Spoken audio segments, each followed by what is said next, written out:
Guys, kalian cari mobil mewah dengan budget sekitar 200 juta ke bawah, pengen SUV, pengen nyaman juga. Nah, di depan kita udah ada sebuah mobil yang layak kalian pertimbangkan. Mobil apakah ini? Ikutin terus videonya sampai habis.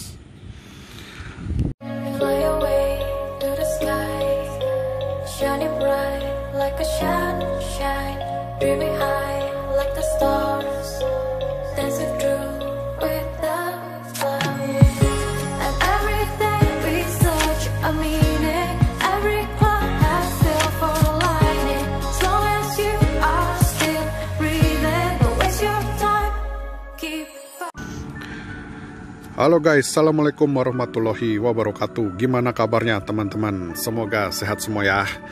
Nah teman-teman, di depan kita kali ini udah ada sebuah mobil SUV keluaran Toyota yang termasuk mobil premium pada saat itu. Ya sampai sekarang juga masih sih sebenarnya, cuman harganya saat ini udah cukup terjangkau. Mobil apakah ini? Ini adalah sebuah Toyota Harrier keluaran tahun 2003. Nah, Toyota Harrier ini yang di depan kita ini adalah Harrier generasi kedua yang punya kode bodi XU30. Nah, mobil ini sendiri punya dua kapasitas mesin ya. Jadi ada yang 2400 cc 4 silinder, ada juga yang 3000 cc 6 silinder, dan ada juga varian yang cukup langka dari mobil ini itu 3500 cc 6 silinder. Cuman itu nyarinya setengah mati. Itu kebanyakan dipakai oleh Lexus ya, Lexus RX. Jadi mobil ini yang di depan kita ini punya kembaran versi premium yang lebih premium lagi teman-teman. Itu namanya Lexus RX gitu. Jadi Lexus RX waktu itu ngambil basis untuk medium SUV-nya itu dari mobil ini. Dan sebenarnya mobil ini tuh didevelop oleh Lexus ya teman-teman. Jadi Toyota dan Lexus itu mendevelop mobil ini bersama-sama, walaupun Lexus bagian dari Toyota, tapi Lexus itu adalah divisi premium dari Toyota. Jadi mereka ngedevelop mobil ini dan hasilnya adalah mobil ini. Setelah generasi ini Lexus nggak berbagi platform lagi teman-teman sama Toyota gitu. Jadi mereka pakai platform sendiri, sedangkan Harrier yang generasi ketiga XU60 itu ngambil basis dari Toyota RAV4. Jadi mengecil dimensinya gitu. Oke, nah mobil ini sendiri Harrier XU30 ini keluar dari tahun 2003 sampai tahun 2012. Nah, mobil ini punya beberapa tipe teman-teman. Ada L package kayak yang punya saya ini punya saya adalah 300G 3000 cc L package. Ada juga yang L premium, itu ada tambahan power backdoor. Terus ada beberapa ada yang pakai sensor parkir, voice corner sensor parkir, ada juga beberapa yang pakai heater seat gitu. Terus ada juga yang tipe Alcantara. Biasanya Alcantara itu dia pakai kamera ya, dia punya ada kameranya di layar di monitor depannya gitu. Oke, ini tampilannya seperti ini. Dia masih kelihatan oke banget ya tampilannya, tongkrongannya mantep. Dari depan juga oke. Jadi mobil ini masih menyiratkan aura mewah ya teman-teman. Nah, buat teman-teman yang penasaran berapa harganya mobil ini sekarang, oke. Jadi dulu waktu masih baru mobil ini range harganya itu sekitar 600 juta sampai kalau saya nggak salah 900 juta ya waktu itu. Karena emang mobil ini salah satu mobil yang premium. Tapi sekarang di tahun 2021 range harganya mulai dari 120 juta sampai 240 juta teman-teman udah bisa punya mobil mewah yang dulu jadi favorit sultan-sultan di Indonesia. Nah, jadi mobil ini tuh kalau kita ngomong yang kondisinya layak pakai ya teman-teman, itu range harganya segitu. Yang harganya di bawah 120 juga ada, tapi biasanya kondisinya ya gitulah, tahu sendiri ya.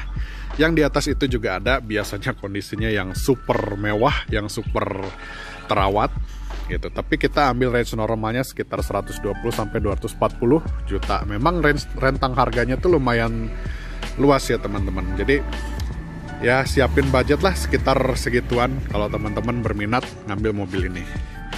Nah, mobil ini juga ada yang tipe air suspension ya. Cuman kalau saya boleh kasih saran, sebaiknya teman-teman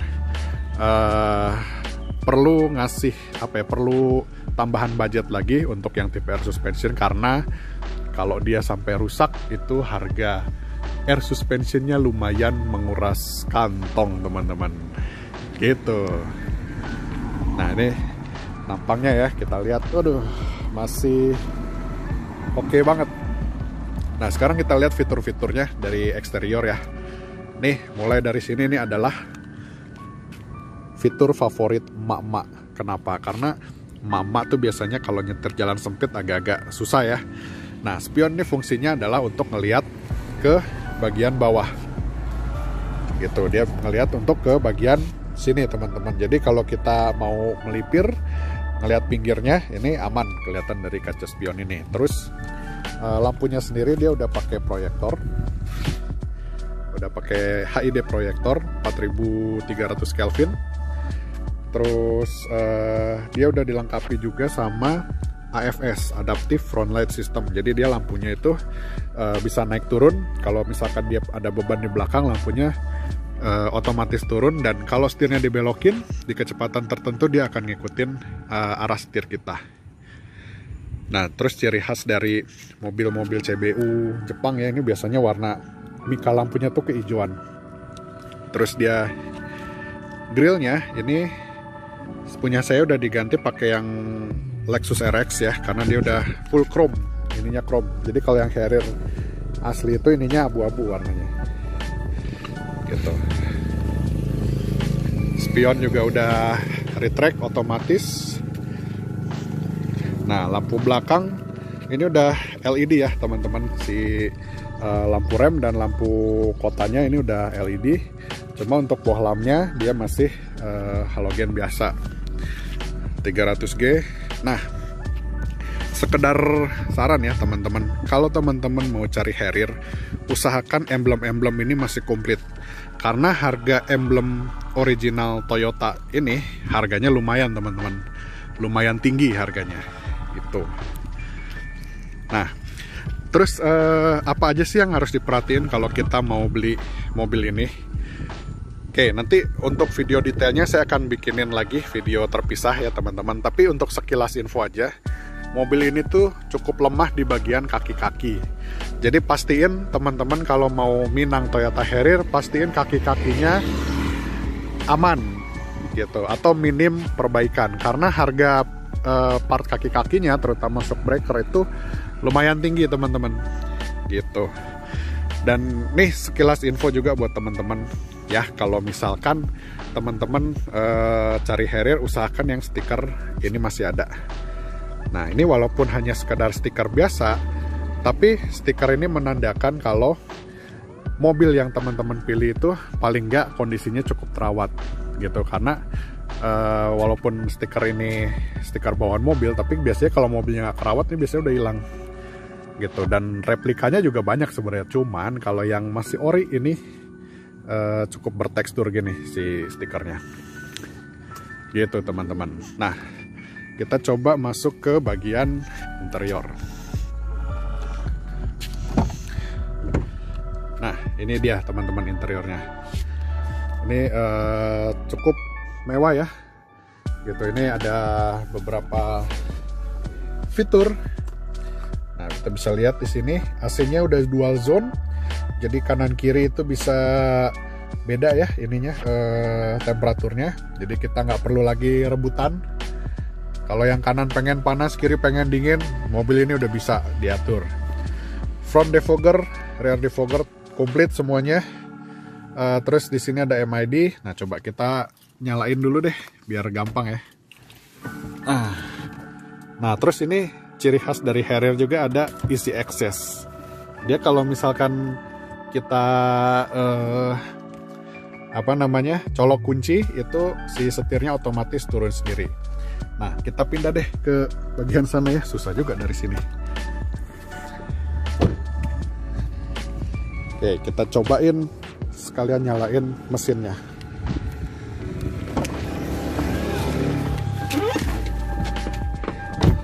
kita ulangin ya. Nah ini kalau dicabut dia setirnya otomatis naik, tapi kalau setir kuncinya dicolok, nah dia otomatis akan turun menyesuaikan ke posisi semula kita. Kita start mesinnya.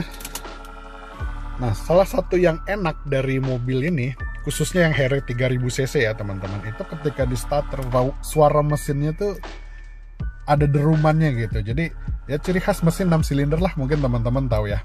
Mobil-mobil 6 silinder tuh biasanya suaranya memang lebih berkarisma gitu ya. Kita cobain ya. Tapi mungkin nggak kedengeran dari dalam. Kita coba dari luar ya. Kita nyalain. Nah, kita dengerin dari sini. Nah, tuh ada derumannya tuh beda ya. Kita dengerin coba suara knalpotnya.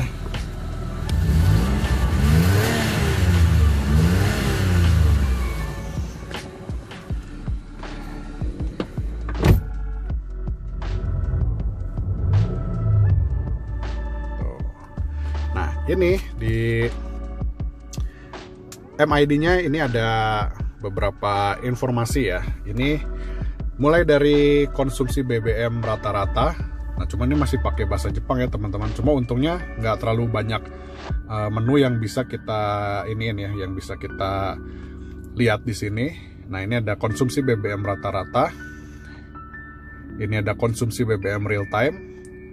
Ini ada jarak yang udah kita tempuh. Ini range BBM, sisa BBM di tangki itu bisa menempuh berapa kilometer lagi. Nah ini waktu tempuh yang sudah kita jalani ketika pertama kali mesin nyala, dan ini kecepatan rata-rata. Nah ini balik lagi ke konsumsi BBM rata-rata. Nah sekedar info juga teman-teman, mobil ini banyak orang yang bilang bensinnya boros.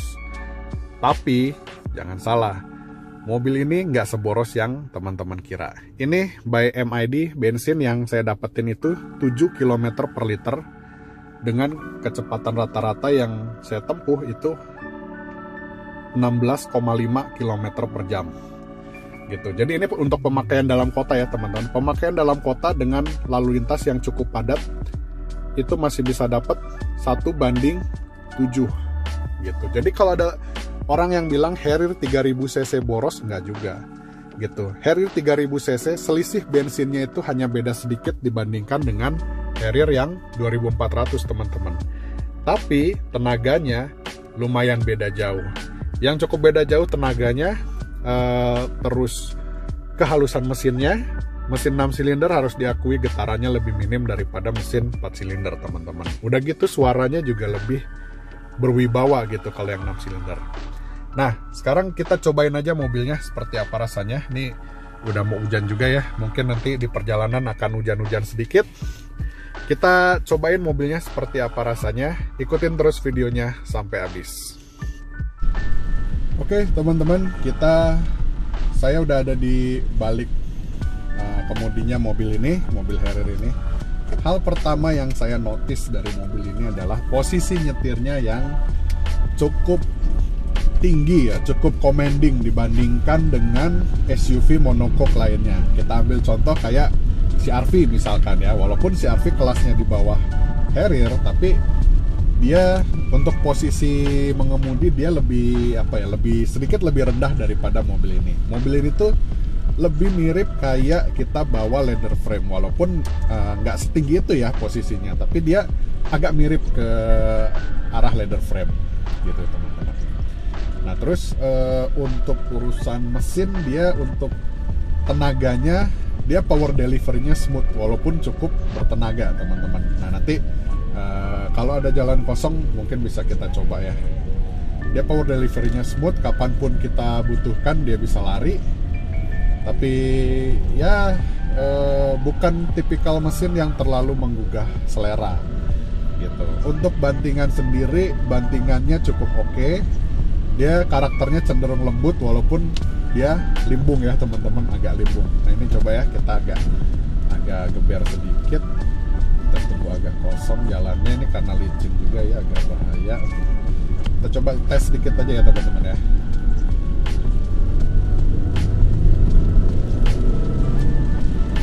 Nah, gitu. Jadi power delivery-nya smooth, lumayan ngisi dia, walaupun di awal terkesan dia lemot, tapi begitu dia mencapai RPM yang mendekati torsi maksimal itu tenaganya ngisi banget. Jadi bukan tipikal yang tiba-tiba ngacir gitu ya, kayak misalkan mobil-mobil yang karakternya lebih ke sporty gitu ya. Jadi mobil itu cenderung smooth tapi bertenaga gitu teman-teman.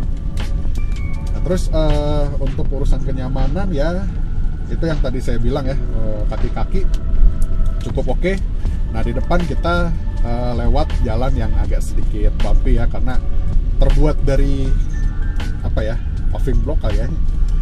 Nah kita coba ini mobil apa ya, bantingannya tuh dewasa gitu, dia bukan yang lembek mentul gitu, enggak. Nah ini jalan paving block, dia cenderung halus ya teman-teman, nggak terlalu kerasa. Terus apa ya, rasa bantingannya tuh bukan yang apa ya, kalau diibaratkan ya bukan yang pis gitu loh, tapi yang dep kayak lebih mirip kayak bantingannya mobil Eropa. Rasanya kurang lebih kayak gitu. Beda kalau misalkan dengan Alphard ya. Kalau Alphard kan dia lunak gitu kaki-kakinya. Kalau ini tuh stiff tapi namblek gitu, apa ya bahasanya susah ngejelasinnya, namblek gitu rasanya. Nah ini kita coba lagi di Jalan Braga, jalanannya juga lebih bumpy. Nah jadi dia minim ayunan loh teman-teman gitu, masih apa ya, masih sangat nyaman gitu, dia tidak sampai yang ngocok perut. Pokoknya ini mobil kalau untuk urusan bantingan suspensi, ini mobil salah satu SUV yang terbaik gitu. Selama hidup saya nyobain SUV yang bantingannya enak itu, yang saya ingat itu baru ada 3, Land Rover Discovery, Land Cruiser, dan Harrier. Jadi apakah mobil ini masih worth it buat teman-teman beli? Mobil ini untuk harga yang terjangkau dengan fitur yang segini banyak dan ditambah kenyamanan yang jauh di atasnya, bahkan mobil-mobil yang keluaran 500 jutaan pun mobil ini masih sanggup banget buat ngelawan gitu teman-teman. Jadi masih apa ya, masih berani untuk diadu gitu dengan mobil-mobil yang harganya 500 juta sekalipun yang saat ini keluar ya gitu. Jadi terserah teman-teman mau pilih mobil harga segini dengan kualitas sangat premium, ya nggak bisa dipungkiri karena mobil ini juga di develop oleh Lexus teman-teman, yang mana udah kita tahu sama-sama ya, Lexus itu memang terkenal bikin mobil itu biasanya enak-enak gitu. Mobil ini di-develop oleh Lexus, walaupun masih sama-sama Toyota, tapi ya kita tahu sendiri Lexus lebih dieksklusifkan oleh Toyota ya, makanya seperti inilah hasilnya gitu. Jadi kenyamanan oke, konsumsi BBM juga nggak terlalu boros untuk ukuran mesin besar, harganya bagus, kemudahan spare partnya dan harga spare partnya juga cenderung terjangkau, walaupun sedikit butuh effort dibandingkan Toyota pada umumnya, tapi menurut saya mobil ini kieu pisan. Jadi mobil ini menurut saya pribadi masih sangat worth it buat teman-teman jadikan kendaraan untuk harian. Oke teman-teman, buat sekedar tambahan aja, mobil ini kan dimensinya cukup besar ya. Gimana rasanya nyetir mobil ini di jalan kecil? Nah sekarang kita udah ada di jalan kecil yang kanan kirinya banyak parkiran ya, walaupun di Bandung ya sekecil-kecilnya masih cukup tertib ya, tapi ini sebagai refleksi aja, mobil ini panjangnya di sekitar 4,7 meter lebih, lebarnya 1,8 meter lebih. Nah untuk kita pakai di jalan-jalan sempit seperti ini masih tergolong cukup gampang ya, karena apa?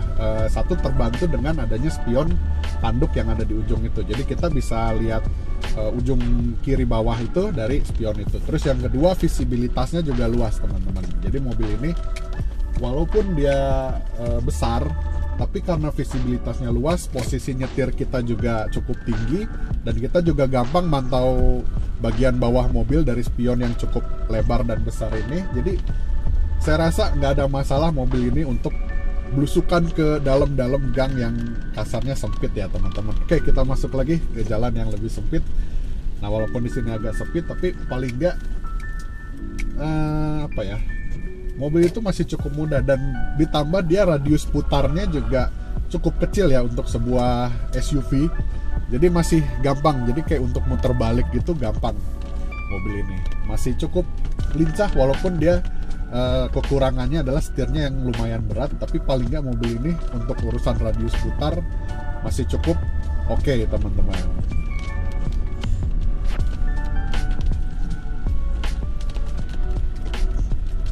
Kita lihat di depan ada mobil. Nah, oke, ini mepet nah teman-teman. Nah, enaknya kita bisa lihat ujung sebelah kiri itu dari spion kecil itu. Jadi mobil ini untuk selap-selip nggak sesusah yang teman-teman bayangkan. Oke, teman-teman, kita tadi udah cobain mobilnya, feel-nya seperti apa, rasanya, rasa berkendaranya, terus tadi sedikit ya first impression dari fitur-fitur, model, engine. Intinya adalah mobil ini masih sangat worth to buy buat teman-teman yang nyari SUV dengan perawatan yang gampang, khas Toyota. Modelnya juga masih menarik, masih keren, nggak ketinggalan zaman, masih timeless. Harganya juga miring. Mobilnya nyaman, konsumsi BBM ya so-so lah ya, dibilang boros banget juga enggak, dibilang irit ya jelas enggak, 3000 cc ya. Jadi ini mobil Kia pisan, ini mobil dapat rekomendasi dari saya ya, ini mobil masih oke, teman-teman layak beli. Yang penting teman-teman perhatiin mobilnya, rata-rata karena Harrier ini mobil enak dan durable, jadi rata-rata orang pasti pakai sampai kilometernya muter-muterin bumi kali ya, pokoknya sampai kilometernya gondrong-gondrong. Nah, kebanyakan Harrier itu kilometernya tinggi-tinggi gitu, kebanyakan ya, tapi ada juga yang kilometer rendah. Cuman bakal jarang banget kalian nemuin Harrier kilometer di bawah 50.000, karena nih mobil enak, mobil jarang rewel, masih prestis, jadi orang pakai nih mobil sampai hancur gitu. Nah, kalian perhatiin aja, terutama bagian kaki-kaki. Kalau mesin dia cenderung lebih aman, terbuktilah mesin Toyota tuh awet. Cuman kaki-kaki ya namanya mobil udah mulai tua ya, busing-busing, shock breaker itu harus diperhatiin, karena harganya terutama untuk shock breaker itu nggak murah ya. Jadi nggak semua Toyota spare partnya murah, ada juga yang mahal, kayak contohnya kayak ini. Walaupun kalau kita niat kita bisa cari yang non originalnya gitu. Oke, paling segitu aja videonya dari saya. Mudah-mudahan bisa sedikit membantulah teman-teman yang lagi nyari mobil, cari SUV premium dengan harga yang cukup terjangkau. Mudah-mudahan review kali ini bisa bantu teman-teman buat pilih mobil apa ya. Mungkin salah satunya ini bisa dijadikan pertimbangan ya teman-teman. Oke, see you in the next video. Sampai ketemu lagi di video selanjutnya. Jangan lupa di komen kalau ada pertanyaan. Jangan lupa juga di subscribe, di like, dan di share ke teman-teman kalian ya. Oke, wassalamualaikum warahmatullahi wabarakatuh.